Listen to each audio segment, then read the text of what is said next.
Hey, what's going on, guys? Welcome back to another video. Today we're going to talk about a very important topic. It's why I believe you should narrow down your collection because you can't collect everything. This has been a very, hard-hitting point for me. So, background story for the whole thing with Pokemon is when I first started collecting, I really liked a lot of things, and I just started opening packs without a plan. I just wanted to collect a bunch of things. And then I kind of realized, okay, I am collecting way too much. It's becoming everywhere. There's nowhere to store it. I'm opening up thousands of packs. It's unorganized. It just becomes like a whole train wreck, right? And you just are trying to keep the hits, this and that. But someone commented recently on my video and asked, why don't I get a bigger binder? Why do I have such a small binder, which is a 4x4? I don't have it on me right now, but they kind of asked, why don't I have one of these binders? Give me a sec. Why don't I have one of these big 3x3 binders or 9x9s, which I do, right? But that's not, these are my extra cards. Not, I shouldn't say extra, but the cards I don't really like. These are the cards I just kind of like. And the whole point of that is you kind of want to narrow down your collection to the cards that you really like the most, you cherish the most, and are probably going to be the most expensive, most likely. And then use the other cards in your collection or the other cards you pull, like duplicates, everything like that, to fund the stuff you're really going for. So if you like vintage cards and you buy a collection, you can keep the cards that you get from the collection, like the ones you want, and then eventually sell off the duplicates of the cards, and then you'll have more money to get the cards you really like. So sometimes I'll buy a collection, let's say, of 100 cards, right? Realistically, I wanted maybe 10 cards in the pile, and I would keep those 10 cards and then sell off the other 90 if I could. And that way it pretty much funds it, or even just lowers the cost of the card. So we're gonna go through a bunch of cards today that I plan on keeping. These are cards that I haven't decided whether I want to keep yet, but I think I do, or I'll get rid of them at a later point. And then there's other cards such as these, where I just plan on getting rid of them later, but just holding on to them for now. So let's just go through this real quick. And they're all really nice cards. I picked these up either through collections, I bought them, or just pulled them myself. I really like them, but I don't plan on keeping them, or these are just duplicates. This is one of my favorite cards. You see the Shaman EX with the Rayquaza in the background. It's super sweet card. And this one's in pretty solid condition. So, I mean, a lot of these cards are really nice, but will they make it into my personal collection, which is a 4x4, 1, 2, 3, 4 cards on page, and then I think there's 20. So I can narrow myself down to 80 cards, I believe.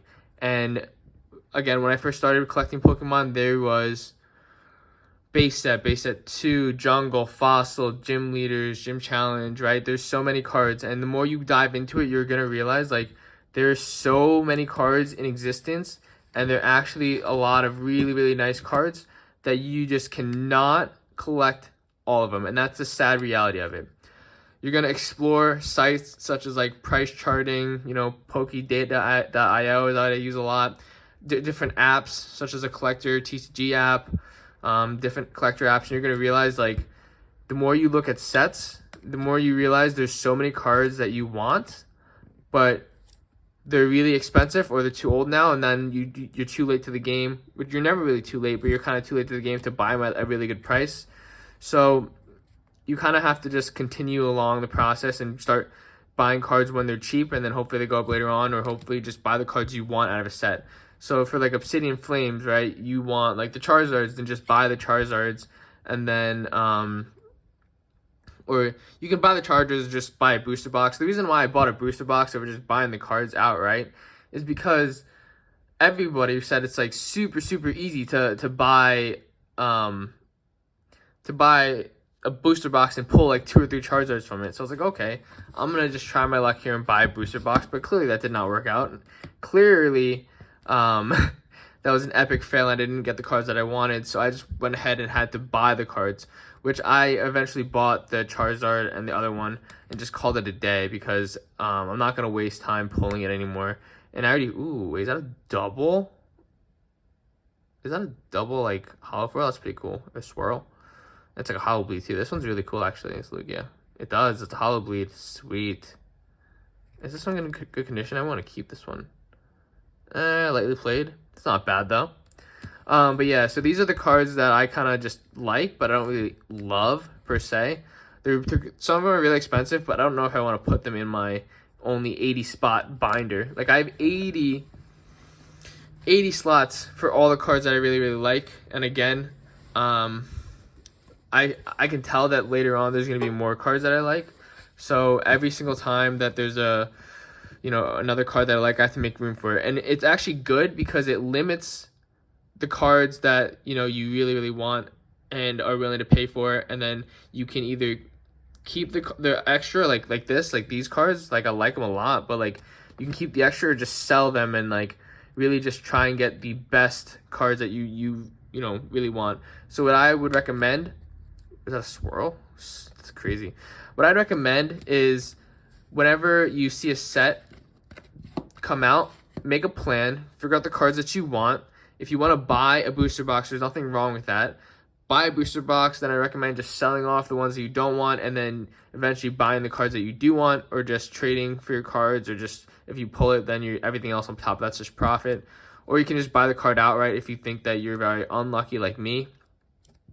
It might be smarter to buy the card outright too, just because it's cheaper, but you have to wait. So the way that the card market works is right out of the gate, the Pokemon cards, the newest ones are going to be really expensive. It's like the pre-sale of the cards.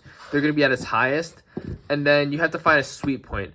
It's really hard to find the perfect point where a card is worth a certain amount. But typically it's about like a year later, I would say, is when the price point is at its lowest, or even a year and a half later. That's because the set is just about to go out of print, but it's still in print. There's too much supply in the market. Everybody's tired of the card. They already have it. They're just trying to get rid of it and like sell it off for the new set. So that's kind of like where you would buy it. But there are some cards that you want to buy early on and then just hold on to them. Such as like, the Giratina went up. It was only like 100 at pre-release or something like that. And then you went to 300. Like there's certain cards like that will go up over time. But you kind of have to just gauge whether the art is really worth the money that you're paying for it, and stuff like that. This one is in really solid condition too. I like this one a lot. This one I pulled myself. That was kind of crazy. Is that actually gradable? Don't know. Probably not. There's a nick up top. Tough. Yeah, but these cards are really cool. I actually plan on selling them eventually. I'm not going to lie. Just because, like, I like them, right? But I'm not, like, in love with them. But these are more so, like, my keep pile. And I do keep them in, like, an ETB, I don't even know what to call that, box. ETB box, if you guys were wondering where I store my hard-covered cards. And then the other ones, like, for example, these I'll show you are the cards I plan on getting rid of, like, fairly soon. And I, like, don't really like them that much. I keep them typically, like, just out in the open without, like, any cover, really. So, let's see. Got a bunch of base set stuff. Pretty cool cards. Ooh, that Weezing has a swirl. Kyurem. This one also has a swirl. I do like swirls a lot. That's probably why I keep them. If you see a swirl, typically it's worth a little more too. Like if you were to sell it on like a marketplace such as eBay, it's worth a tiny bit more. Such as like miscuts are also worth a little bit more. So you have to kind of know what you're doing in the market as well. You can't just buy stuff and sell it because you could be getting more money for it if you knew what you were doing around this place. Ooh, a base at 2 Wigglytuff.